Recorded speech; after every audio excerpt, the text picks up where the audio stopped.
Hi, my name is Hector Fernandez, and I am the Hispanic Star Hub Leader here in Minneapolis, Minnesota. The last few days have been a very challenging, hurtful, and horrific time in our city. And yet we stand with the community of African Americans across the country.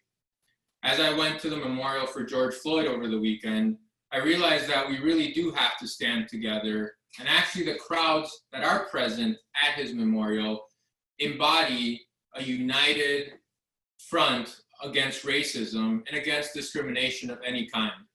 And I thought today we'd spend a few minutes talking to Claudia, the founder of We Are All Human, and how it relates to Hispanic progress, because she has such a global view and she can discuss what she's seen from her purview. Claudia, how would you react to what has been happening not only here in Minneapolis, but frankly, globally now, across the world? Thank you, Hector. And I'm sorry about, probably what you're doing, like how you're dealing with at your city since it emerged and started there. This is a time for all of us to hold hands and say, we feel you and we should condemn racism, discrimination, and hate acts and have zero tolerance. The pure reason why we started We Are All Human almost 3 years ago is because I saw how divisive language was getting by far more traction and could be one of the few things that can really derail the progress that the world is making. And it is a huge concern knowing that we have to move the world from tolerance to acceptance. So we have to create a sense of inclusiveness, and diversity and inclusion should be at the center of companies today. And that's why we started actually the Hispanic Promise more than a year and a half ago, and invited companies to have a tool to say, I want to make sure that my environment is inclusive. I want to make sure that everyone can be themselves and can bring their best selves, so that we can actually combat that racism and discrimination through unifying leadership. Because the anger that we're seeing now is the result of a systemic issue that has to be changed.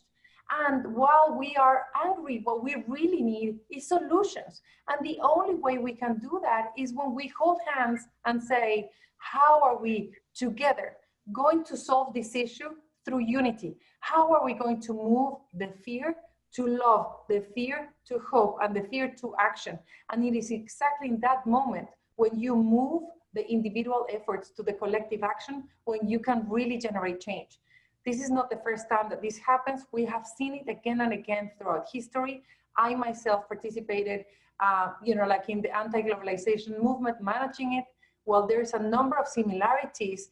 There's a number of things that we have to take into consideration, and we really have to take this opportunity to generate change and generate change for all.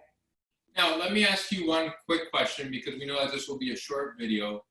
You have dealt with many corporations, both on sustainability topics and diversity and inclusion topics.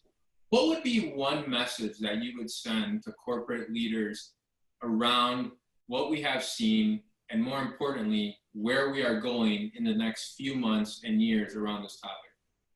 I said it when I came to talk to your organization, inclusion is the word. I said 20 years ago, I started working on purpose and sustainability, and I saw that train and I was like, everybody should jump into that train.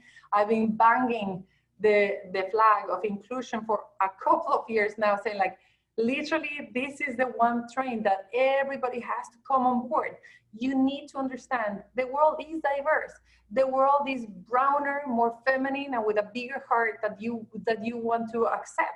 So it is time for those visionary companies to make sure that you jump into that train, and that you don't have to do that only when you're a destination. It's okay to be in the journey. Say like, I want to be a diverse and inclusive company. I want to make sure that everybody here is accepted. I want to make sure that there's zero tolerance for racism and discrimination. Because Hector, we've seen it. We saw it a couple of times with a number of things, how society can change.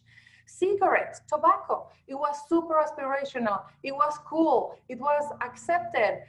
My father wanted to be like the Marlboro Cowboy. My mother wanted to make perfect, like bolas de humo.